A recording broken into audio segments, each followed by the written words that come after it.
Baiklah teman-teman, Eh,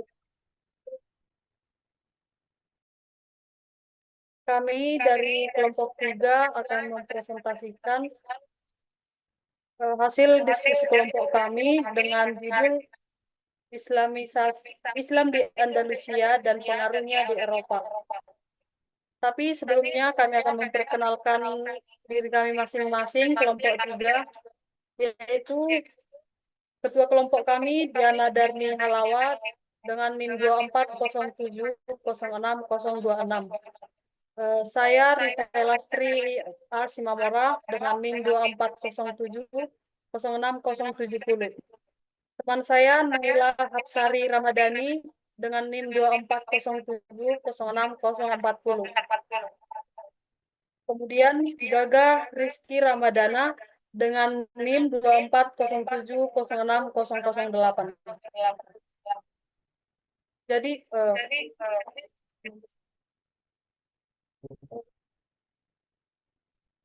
belakang akan dibacakan oleh teman saya Darni Halawa.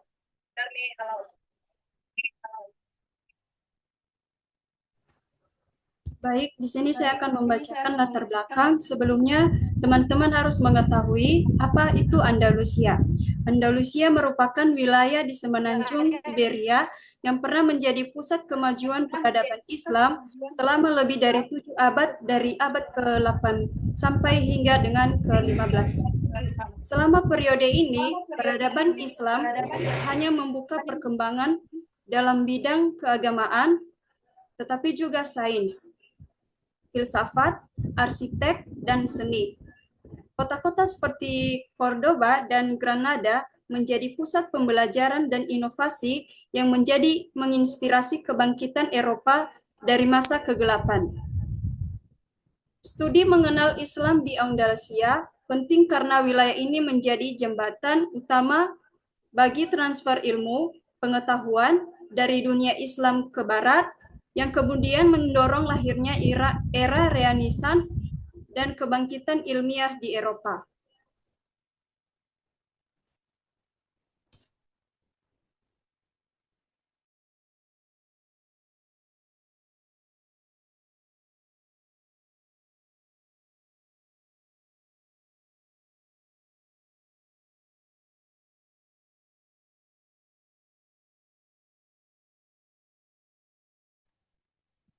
Baik, selanjutnya yang pertama itu masuknya Islam ke Andalusia. Islam memasuki Andalusia pada tahun 711 Masehi ketika pasukan yang dipimpin oleh Tariq bin Ziyad menyeberangi Selat Gibraltar dengan 7.000 tentara.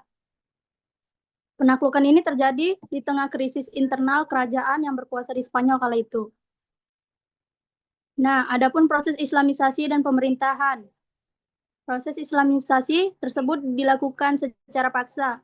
Banyak penduduk lokal yang memeluk Islam karena berbagai alasan seperti pergaulan sosial, insentif, ekonomi, dan keadilan sosial dalam pemerintahan Muslim. Penaklukan tersebut diikuti oleh periode pemerintahan Umayyah yang kemudian diteruskan oleh kekuasaan lokal Muslim.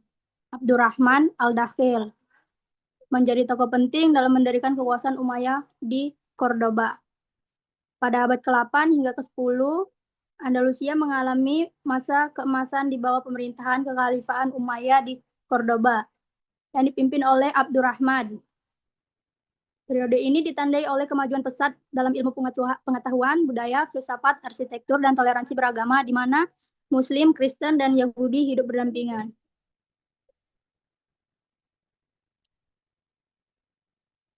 Nah, selanjutnya pemerintahan Islam di Spanyol terbagi ke dalam 6 periode penting, yang masing-masing memperlihatkan dinamika kekuasaan peradaban yang khas dari pemerintahan wali berdirinya Khalifah Cordoba hingga keruntuhan dinasti Bani Ahmar dan berakhirnya kekuasaan dalam Granada pada 1492 Masehi.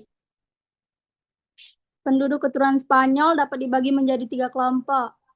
Nah, yang pertama itu mereka yang telah masuk Islam, yang kedua mereka yang mempertahankan agama aslinya namun meniru ucapan dan perilaku Arab, dan kemudian dikenal dengan sebutan musta'ribah. Nah, yang terakhir, mereka yang tetap setia pada agama aslinya dan warisan budaya nenek moyangnya. Selanjutnya akan dibacakan oleh Gaga. Kak Lastri. Baiklah, pembahasan yang berikutnya, yang kedua yaitu perkembangan peradaban Islam di Andalusia. Umat Islam tidak hanya membawa dominasi politik, tetapi juga kemajuan besar dalam bentuk. Yang pertama, ilmu pengetahuan. Yang kedua, filsafat. Yang ketiga, bahasa dan sastra. Yang keempat, musik dan seni. Yang kelima, toleransi beragama. Kemudian ketiga, kemegahan pembangunan fisik. Umat Islam memperhatikan berbagai faktor pembangunan fisik. Pasar dan jalan raya dibangun untuk perdagangan. Hal yang sama juga berlaku pada industri pertanian. Adapun orang Arab memperkenalkan teknik hidrolik untuk irigasi. Bendungan digunakan untuk memantau ketinggian air. Sedangkan kolam dan waduk dimaksudkan untuk konservasi atau penyimpanan air. Sebuah kincir air asal Persia bernama Naura atau dalam Spanyol disebut Noria didatangkan untuk membangun sistem hidrolik. Untuk pembahasan berikutnya akan dibacakan oleh teman kami, Gaga Rizky Ramadan. Yang pertama ada Cordova. Negara Cordova di Spanyol pra-Islam, kemudian diperintah oleh dinasti Umayyah. Kaisar Muslim membangun dan menghiasi kota metropolitan ini. Masjid Cordova adalah salah satu atraksi utama kota lainnya. Ibnu al-Dalat mengklaim terdapat 491 masjid di sana. Selain itu, keberadaan area berenang menjadi ciri khas kota Islam. Di Cordova saja terdapat lebih dari 900 pemandian. Desa-desa indah mengelilinginya. Yang kedua ada kota Granada. Benteng Muslim terakhir yang tersisa di Spanyol adalah Granada. Benteng terakhir para cendekiawan Islam dan kekuatan Arab berkumpul di sana. Arsitektur bangunannya terkenal di seluruh Eropa. Titik fokus dan puncak arsitektur Islam Spanyol adalah Istana Alhambra yang menakjubkan dan mengesankan. Ada taman yang sama menakjubkannya di sekitar istana. Kota dan Istana Al-Zahra, Istana Al-Ghazar, Istana Girilda, dan lokasi lainnya masih bisa masuk dalam narasi kemajuan pembangunan fisik. 4. Pengaruh Islam Andalusia terhadap Eropa. Pengaruh peradaban Islam terhadap Eropa sangat nyata dalam yang pertama ada transfer ilmu pengetahuan. Karya Islam diterjemahkan ke bahasa Latin dan menjadi dasar kemajuan Eropa dalam bidang kedokteran atau Al-Zahrawi, matematika atau Al-Khawarizmi, dan astronomi atau Al-Zarqali. Pemikiran rasional. Pemikiran Ibn Rus mempengaruhi tokoh Eropa seperti Thomas Aquinas. Arsitektur dan seni. Elemen seni dan arsitektur Islam menginspirasi gaya Gotik dan Renaissance. Toleransi dan koneksistensi.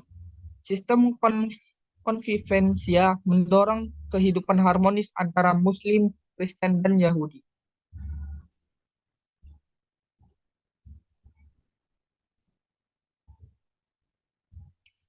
Baiklah teman-teman, sekian dari hasil diskusi kami. Saat ini kami akan membuka sesi tanya jawab. Bagi teman-teman yang ingin bertanya, kami persilakan.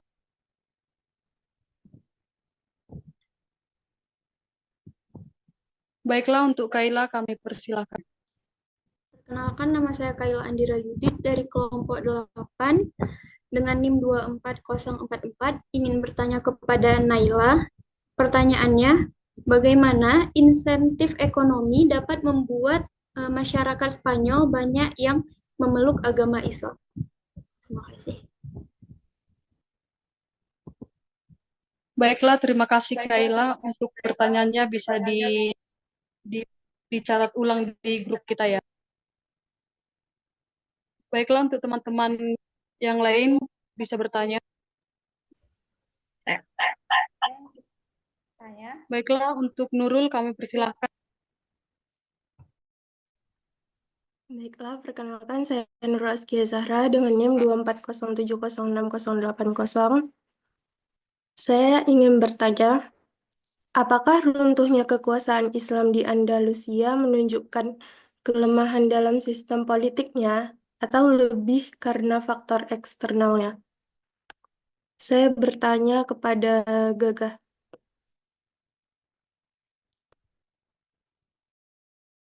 Baiklah, terima kasih Nurul untuk pertanyaannya. Kami untuk Najwa Nurul kami persilahkan. Nama saya Najwa Nurul Audila dengan NIM 24014 dari kelompok 5. Pertanyaannya saya ajukan kepada Gaga. Mohon maaf, saya sudah. untuk Gaga udah ada pertanyaannya. Untuk Rifai. Pertanyaannya, apakah warisan budaya Islam di Spanyol saat ini masih dijaga dengan baik atau justru terpinggirkan karena pengaruh nasionalisme dan kebijakan negara? Untuk lebih jelasnya saya akan kirim di grup. Terima kasih.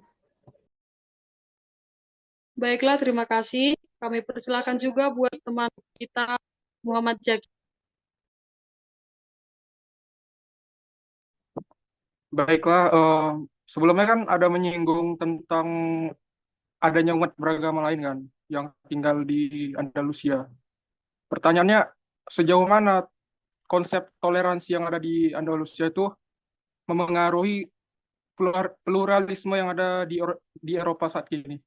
Terima kasih. Oke, itu untuk Darni ya. Oke, baiklah teman-teman yang sudah memberikan pertanyaan. Kiranya pertanyaannya dicatat kembali dalam grup ya. Kami kembalikan untuk izinkan kami untuk berdiskusi, menjawab pertanyaan dari teman-teman yang telah menyampaikan pertanyaan. Kami sampaikan kepada Kak Lestari Dar. Baiklah teman-teman, kami dari kelompok 3 telah menjawab dari pertanyaan teman-teman sekalian. Jadi yang pertama saya akan menjawab pertanyaan dari Najwa Nurul. Pertanyaannya adalah, apakah warisan budaya Islam di Spanyol saat ini masih dijaga dengan baik atau justru terpinggirkan karena pengaruh nasionalisme dan kebijakan negara? Jadi warisan budaya Islam di Spanyol itu masih dijaga, terutama yang bernilai tinggi secara arsitektur dan ekonomi atau dalam hal pariwisata. Namun, warisan itu cenderung dikemas dalam narasi budaya estetis dan sejarah, bukan sebagai bagian identitas masyarakat atau kebijakan negara saat ini. Ada kecenderungan terpinggirkan secara politik dan ideologis, terutama karena pengaruh nasionalisme dan minimnya representasi Muslim kontemporer dalam narasi nasional. Bagaimana teman kami Najwa? Apakah bisa diterima? Dapat diterima, terima kasih.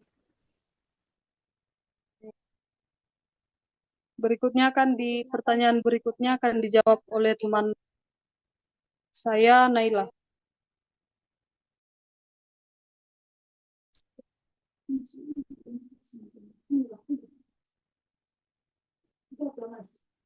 Baik, saya akan menjawab pertanyaan dari Kaila.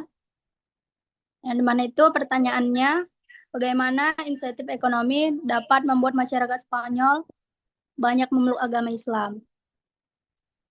Nah, jawabannya itu adalah dikarenakan pemerintahan Islam di sana itu berhasil meningkatkan pendapatan negara dan juga mengembangkan pertanian, industri, dan perdagangan melalui perbaikan strategi dan manajemen pertanian. Mereka dapat menciptakan kemakmuran dan stabilitas dan menarik masyarakat masuk Islam. Nah, selain itu pun prinsip keadilan dan kesejahteraan dalam ekonomi Islam memberikan insentif sosial dan ekonomi yang mendorong perpindahannya agama. Baik, Kaila, apakah dapat diterima? Baik, terima kasih Naila. Baik, pertanyaan selanjutnya akan dijawab oleh Gaga.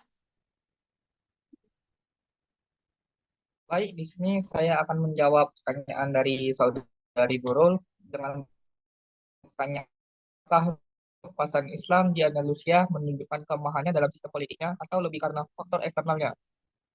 Ah, dalam menjawab pertanyaan ini, tidak hanya tidak hanya faktor eksternal saja yang membuat keruntuhan dari kekuasaan Islam di Andalusia, tapi ada juga pengaruh dari faktor internalnya. Faktor internalnya yaitu adanya fragmentasi kekuasaan atau fitnah dan perpecahan setelah kejatuhan Khilafah Umayyah di Cordoba pada abad ke-11, Andalusia terpecah menjadi banyak kerajaan kecil atau taifah, masing-masing saling bersaing dan bahkan meminta bantuan musuh Kristen untuk melawan sesama Muslim. Yang kedua ada korupsi dan kemunduran moral elit politik. Banyak penguasa lebih sibuk dengan kemewahan dan kekuasaan pribadi dibanding memperkuat pemerintahan dan militer. Yang ketiga ada ketidakstabilan kepemimpinan, sering terjadi kudeta, perebutan kekuasaan, dan lemahnya penerus pemimpin yang kuat. Yang keempat, ada kurangnya strategi jangka panjang. Dalam menghadapi ekspansi kerajaan Kristen di utara, umat Islam tidak memiliki strategi pertahanan dan diplomasi yang solid.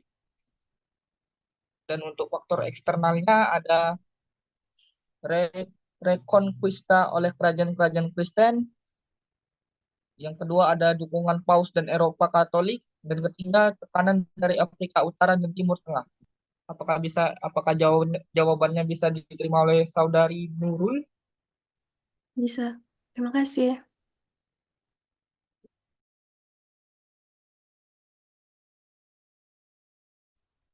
Saya di sini menjawab pertanyaan teman kami, Jaki.